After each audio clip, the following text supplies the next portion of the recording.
নমস্কার বন্ধুরা, আমি মধুরিমা। আমার রান্না করতে ভীষণ ভালো লাগে। সবথেকে ভালো লাগে রান্নার উপর এক্সপেরিমেন্ট করতে। আর সেটা চ্যালেঞ্জিং হয়ে দাঁড়ায় যখন হেলদি টেস্টি দুটোকে একসাথে খেয়াল রেখে বানাতে হয়।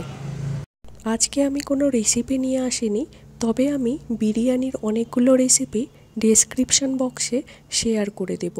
লিঙ্কগুলো আপনারা দেখে নেবেন।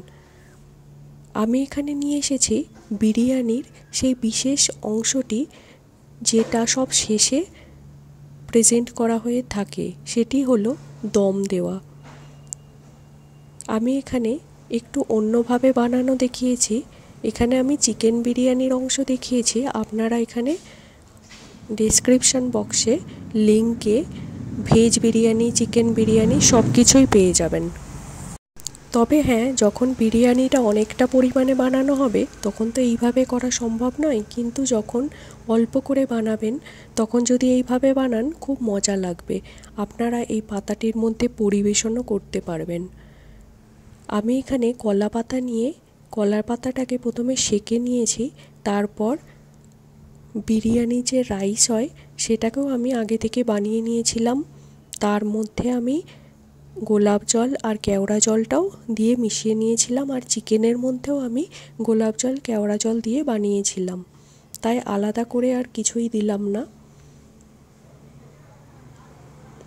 এরপর আমি লেয়ার বানিয়ে কলা পাতাটাকে মুড়ে সুতো দিয়ে বেঁধে দিয়েছি। তারপর কড়াটাকে 5 মিনিট প্রিহিট করে নিয়ে আমি পাতায় মোড়া বিরিয়ানি রেখে 10 মিনিট অল্প আঁচে এপিট ওপিট করে সেঁকে নিয়েছি। এটা ঠিক পরিবেশন করার আগের মুহূর্তে করতে হবে, কারণ গরম গরম পরিবেশন করলে তার মজাই আলাদা। এরপর আমি দেখিয়েছি মাইক্রো ওভেনে, সেখানেও আমি একটি পাতায় মোড়া বিরিয়ানি 5 মিনিট মাইক্রোওয়েভ মোডেতে গরম করে নিয়ে গরম গরম পরিবেশন করেছি। দেখুন কি সুন্দর। কলা পাতায় খাওয়ার মজাই তো আলাদা বলুন, আর এর উপকারিতাও অনেক। যদি আমার ভিডিওটি ভালো লেগে থাকে, ছেড়ে যাবার আগে লাইক, কমেন্ট, শেয়ার এবং যদি এখনও পর্যন্ত সাবস্ক্রাইব না করে থাকেন সাবস্ক্রাইব করবেন। আর যদি ফেসবুক পেজ থেকে দেখছেন তাহলে আমার পেজটি ফলো করে আমার পাশে থাকবেন। আপনারা কে কীভাবে বিরিয়ানি বানান অবশ্যই আমাকে জানাবেন।